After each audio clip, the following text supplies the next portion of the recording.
This is the story of how an ordinary December school trip became a nightmare that would haunt its survivors forever. For the 8th grade students at Tadcaster Grammar School in the United Kingdom, the annual outdoor trip was more than just another school activity. It was the highlight of their entire year, as winter wrapped its cold arms around Yorkshire. Nearly 100 excited teenagers packed their bags for what they thought would be an unforgettable week of adventure at Burley Park, Outdoor Education Centre in North Yorkshire. Among these eager students were 3 friends, Joseph, Amy, and Charlie, all standing on the cusp between childhood and adolescence at ages 13 and 4. The timing couldn't have been more perfect. The air buzzed with excitement as they arrived at the center, their young minds filled with dreams of the week ahead. The large group of students was efficiently divided into 9 smaller teams, each assigned to different activities, while some groups headed off for hiking along the river or tried their hand at rock climbing and fishing. Joseph's group of 11 students was assigned something more mysterious, exploring the underground cave known as Manchester Hole. Their group consisted of Joseph, Amy, Charlie, 8 other classmates as well, and their math teacher, who served as the adult supervisor. Their guide was a 17-year-old volunteer who had extensive experience with these caves, having traversed them numerous times before. Though young, he was well versed in the cave's layout and safety procedures. From the surface, Manchester Hole seemed deceptively simple, just a small opening in the ground that most people might walk past without a second glance. But this humble entrance concealed one of nature's most impressive architectural feats, a vast underground network of chambers and passages that had been carved by water over countless millennia. Following their guide's careful instructions, the students began lowering themselves one by one into the cave entrance. Each wore a protective helmet equipped with a headlamp and rubber boots to keep their feet dry in the typically damp cave environment. As they descended, the familiar world of daylight gradually faded away, replaced by the beam of their headlamps cutting through the darkness. The initial tight passage quickly opened up into something that left the students speechless, a massive underground chamber that seemed impossible given the tiny entrance they just squeezed through. This first room was truly spectacular, with dimensions rivaling a football field and a ceiling that soared upward of 50 feet. Magnificent stalactites hung from above like natural chandeliers, created drop by drop over thousands of years. The floor of this chamber was covered in a few inches of water, but their rubber boots kept them comfortable as they splashed through the shallow puddles. The initial anxiety that some had felt about entering the cave quickly dissolved into excitement as they explored this hidden underground world. Their headlamps created dancing shadows on the wall as they moved about, their voices echoing in the vast space. After thoroughly exploring the first room, the group proceeded through another tunnel that led them to a second chamber. While not as grand as the first one, this room still provided ample space for students to move around and explore. The ceiling was lower here, and the space was more narrow, but it still comfortably accommodated all 11 students plus their teachers. In this second chamber, they noticed more water on the ground, but their boots continued to serve them well as they sloshed through the muddy bottom. While some of their headlamps had begun to dim, the combined light from the group still provided adequate illumination to see their surroundings clearly. It was what came next that would test their courage, a narrow tunnel that would lead them to the third chamber. This passage was drastically different from anything they'd encountered so far. Standing at its entrance, the students could see it was barely a few feet high and would require them to crawl on hands and knees for over 40 feet. The tunnel wasn't a straight shot either. It twisted left and right, dipped down in some places and rose in others. Rocky formations jutted out in the pathway, requiring careful maneuvering to avoid. A small stream ran along the bottom, and despite their best efforts, everyone got wet and muddy as they crawled through. The limited visibility and confined space made some students nervous, but the promise of another chamber ahead kept them moving forward. When the group finally emerged in the third chamber, something felt immediately wrong.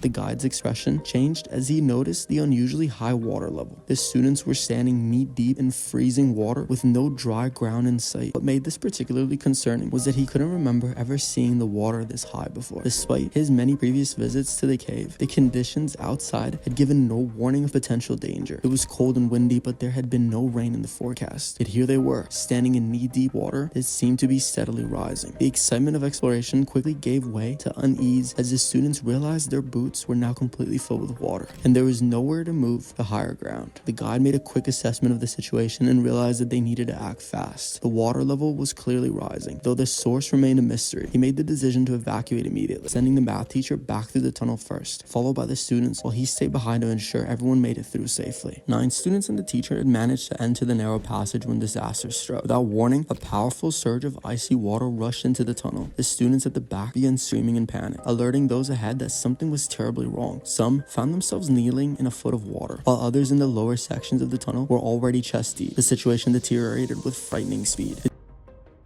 The teacher, now on the other side of the tunnel, worked frantically to help pull students to safety in the second chamber. The water kept rising, and those still in the tunnel faced an increasingly desperate situation. Charlie, one of the students, realized that they would have to swim through the now flooded sections. Showing remarkable signs of courage, he encouraged his terrified classmates, telling them that it was just a short underwater swim, and then he took a deep breath and went under. In the final chamber, only 3 people remained: Joseph, Amy, and their guide. By now, the water had risen to their shoulders, and their only escape route was rapidly filling up. With very little airspace remaining, they had no choice but to attempt the underwater passage. Their first attempt failed, and they encountered other students bunched up in an air pocket, trying to gather courage to swim through. Forced to retreat, Amy and Joseph returned to their starting point with a guide, but the situation had become even more dire. The water was now nearly touching the ceiling. In their final desperate attempt, the guide led them to the flooded tunnel one last time. He managed to pull Amy through the narrowest part of the tunnel, but Joseph, who was last in line, never made it. When Joseph reached the spot where their last air pocket had been, it was completely submerged. Trapped in the freezing darkness with no air and no way out, the young student's life came to a tragic end. The guide, though desperate to get back and help, was prevented by the teacher from attempting what would have been an impossible rescue. They still had 10 surviving students to lead to safety. What makes this tragedy even more extraordinary is the bizarre chain of events that caused it. On that clear December day, strong gusts of wind had wiped out this Scar House reservoir, causing an unprecedented event. Thousands of gallons of water were blown over the dam, causing the river below to rise by 4 feet in just 1 hour. This water drained directly into the cave system below. While normally such water would trickle through and continue to the groundwater below, the sheer quantity overwhelmed the cave's natural drainage capacity. The result was a flash flood that filled the entire system in just minutes, creating a deadly trap for those inside. When rescue teams arrived 20 minutes after being called, they found the scene had already changed dramatically. The water level had receded to below the knee height, allowing them to access the tunnel leading to the final chamber. There they found Joseph's body.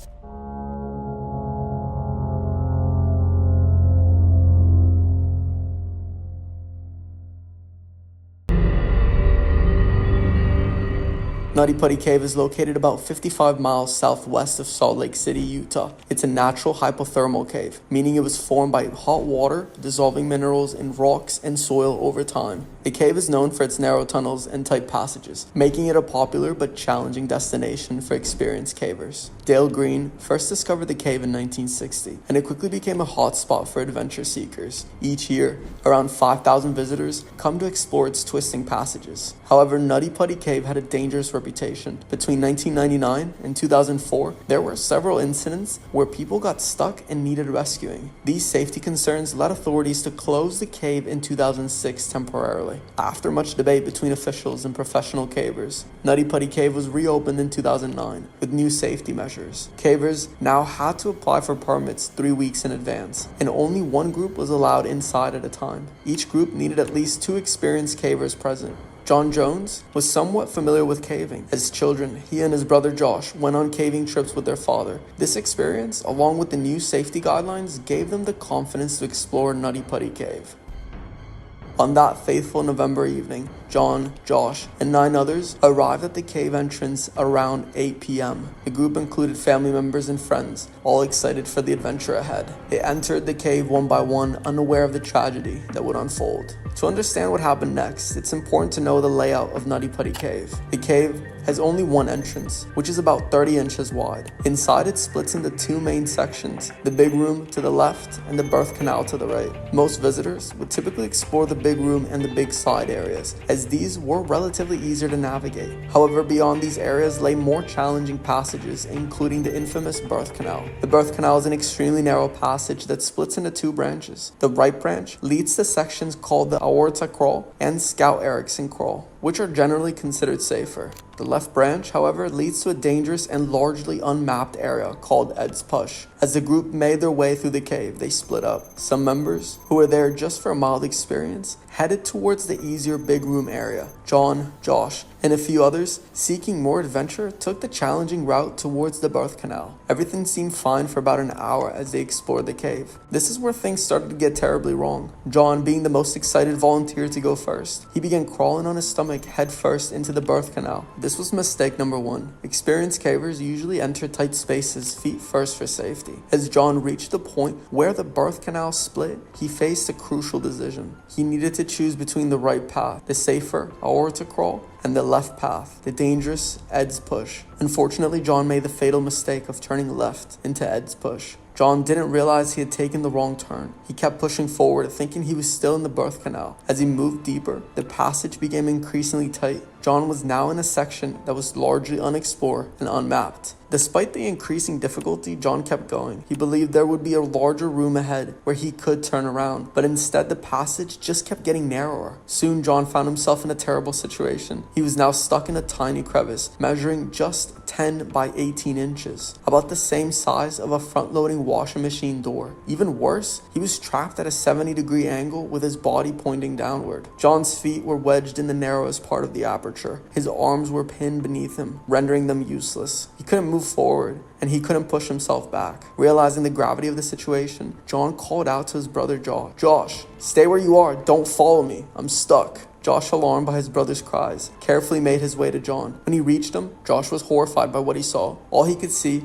were John's feet sticking out a tiny hole. Josh tried to pull John out by his feet, but it was impossible. John was too tightly wedged in the gap, and his weight worked against him. Every time Josh pulled, John would slide back into the same position. After several failed attempts, Josh realized they needed professional help. He told John he was going to get assistance and carefully made his way back to the cave. By this time, John had been trapped for about 3 hours. He's around 190, 200 pounds and 6 feet tall, so a very large guy, and he's in this space only 18 inches wide. So very difficult. He can't move at all, and after a while, the muscles are going to cramp up, and he just won't be able to move and help rescuers get him out. Once outside, Josh immediately called for help and informed the other members of their group about John's situation. The first rescue team arrived at the cave another hour later. The first rescuer to reach John was Susie Mottola. She was chosen because of her small size, which allowed her to navigate the tight passages more easily. Susie was attached to a rope for safety as she crawled through the birth canal and into Ed's push. When Susie reached John, it was around 12:30 a.m. on November 25th. She found him in a dire situation, hanging upside down with only his feet visible. Despite his predicament, John remained calm and even managed to crack a joke about his situation. Susie tried to pull John out using ropes, but it was impossible. The angle was too awkward and John was too firmly stuck. After 2 hours of unsuccessful attempts, Susie had to retreat. The rescue team then decided to try using a pulley system. 5 years earlier, this was the same method used to rescue another caver, Brock Clark, who had gotten stuck in a nearby area called the Nutcracker. Finally, out of the cave, Brock Clark said this about his rescue.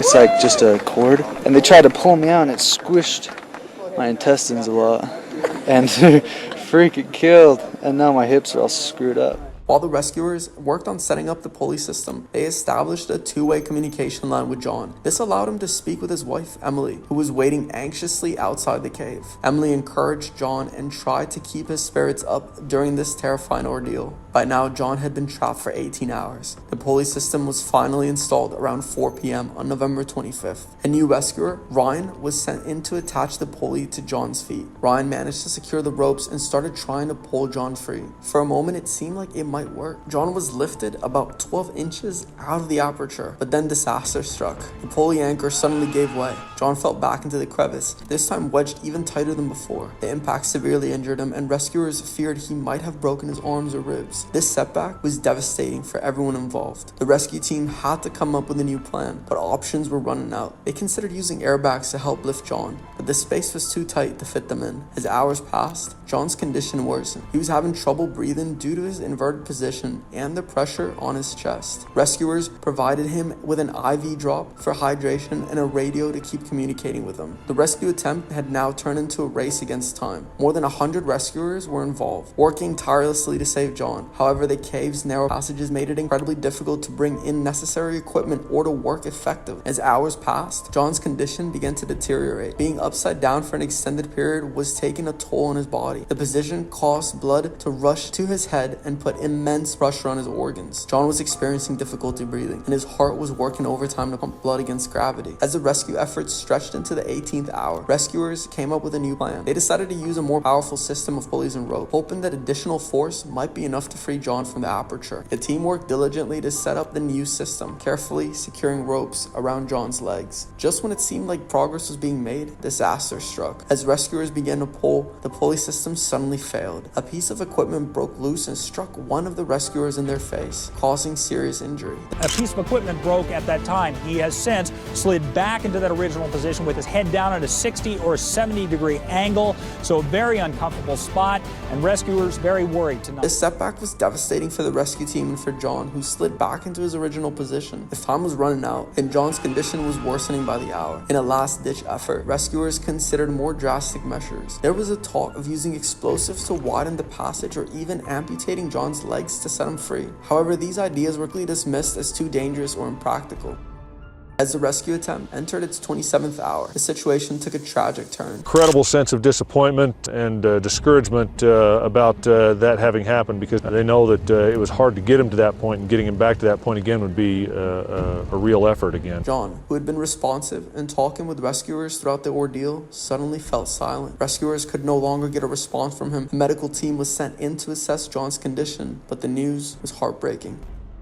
At 11:56 p.m. on November 25th, 2009, John Edward Jones was pronounced dead. The cause of John's death was determined to be cardiac arrest combined with respiratory failure due to his inverted position. The prolonged period of being upside down had put too much strain on his body, and ultimately his organs couldn't cope with the stress. The news of John's death was devastating for everyone involved. The rescue team, who had worked tirelessly for over a day, was crushed. John's family, who had been holding out hope for a miracle, was left to grapple with an unimaginable loss. The caving community and the wider public were shocked by the tragic outcome of what was supposed to be a fun adventure. In the aftermath of the accident, authorities faced another difficult decision. Removing John's body from the cave proved to be just as challenging as the rescue attempt itself. After careful consideration and consultation with John's family, it was decided that recovering his body would be too dangerous and could potentially put more lives at risk. In a heart-wrenching decision, it was agreed that Nutty Putty Cave would become John's final resting place. The passage where John was trapped was sealed off, and the entire cave was eventually closed to the public. A memorial plaque was placed at the cave's entrance, serving as a somber reminder of the tragedy that occurred within. The Nutty Putty Cave accident had a profound impact on the caving community and led to increased discussions about cave safety. Many questioned whether the cave could have been open to public in the first place, given its challenging and potentially dangerous passages. In the years following the accident, John's story had been told and retold, serving as a cautionary tale about the risks of caving and the importance of proper safety measures. A movie titled The Last Descent was made in 2016, dramatizing John's struggle and the failed rescue attempt. The tragedy also sparked debates about rescue protocols in caving accidents. Some experts argued that more aggressive measures should have been taken earlier in the rescue attempt, while others maintained that the rescuers did everything possible given the extremely difficult circumstances. John's family, while devastated by their loss, chose to focus on celebrating John's life rather than dwelling on the circumstances of his death. They remembered him as a loving husband,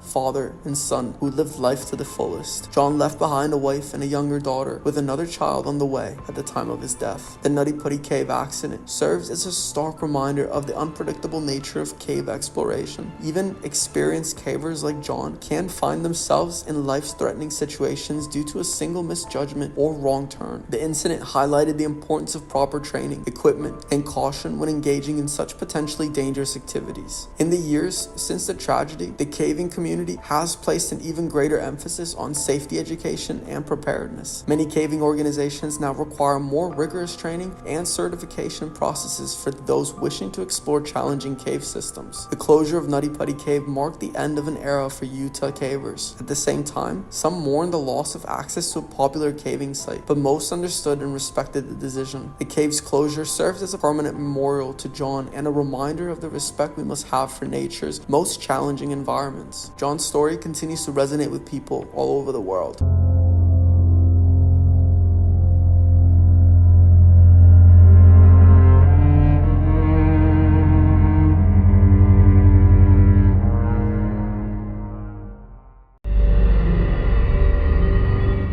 Weltner and other local cavers were fascinated by its beauty. They wanted to explore and find new unknown areas. As the group went deeper into the cave, Weltner became determined to reach a room that he had heard about but never had seen. Against the advice of his friends, he decided to explore a passage that had never been explored before.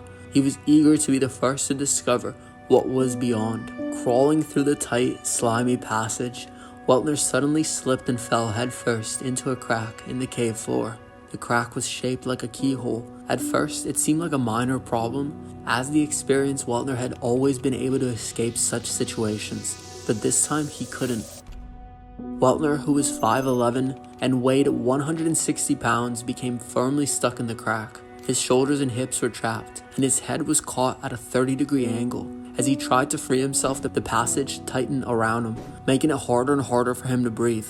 Realizing that he was in great danger, Weltner began yelling for help, but his cries were too far away for his scout companions to hear. It wasn't until one of the scouts went deeper into the cave and found Weltner that the rescue efforts began. Weltner's sons, Christopher and Roger, and the other scouts spent the next 1.5 hours trying to free their trapped father, but the crack's grip would not let go. As more experienced cavers and rescue groups arrived, they too struggled to find a way to pull Weltner free. With each passing hour, Weltner's condition got worse. Stuck in the downward-facing position, his body was under a lot of stress. His heart was working hard to circulate blood. Hypothermia and blood loss became severe threats because the cold cave walls were taking away his body heat. The rescuers worked tirelessly throughout the night. They crawled into the cave system and used every tool they could to find, including drills, chisels, and ropes, to free Weltner. They even thought about drilling an 18-foot shaft straight down to him, but they decided not to because it could have caused the cave to collapse and put Weltner's life in even more danger.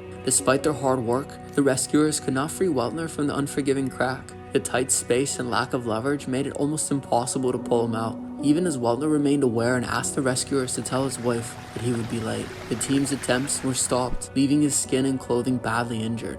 As the sun rose on Sunday morning, the rescuers became less and less hopeful that Weltner would survive. A nurse crawled into the cave and used special equipment to check his condition. The tests showed no signs of life, and the authorities decided to try one last extreme measure. They began drilling a 22-inch hole in the hillside above Weltner's position. The plan was to lower a small person in a cage to try to chisel Weltner free. Working day and night and using dynamite to clear the way, the rescue team blasted through the rock and limestone, but their efforts were not successful, and Donald Weltner's lifeless body was finally pulled from the cave. The tragic death of Donald Weltner shocked the caving community and the public. It was a stark reminder of the cave exploration's dangers and unpredictable nature, even for the most experienced adventurers. After the tragedy, the New Jersey Conservatory took action to prevent similar incidents. The Crooked Swamp Cave incident also showed how challenging and risky it is for rescue teams to work in such dangerous environments. The 36-hour rescue operation involved countless hard work, creativity, and bravery from the dedicated cavers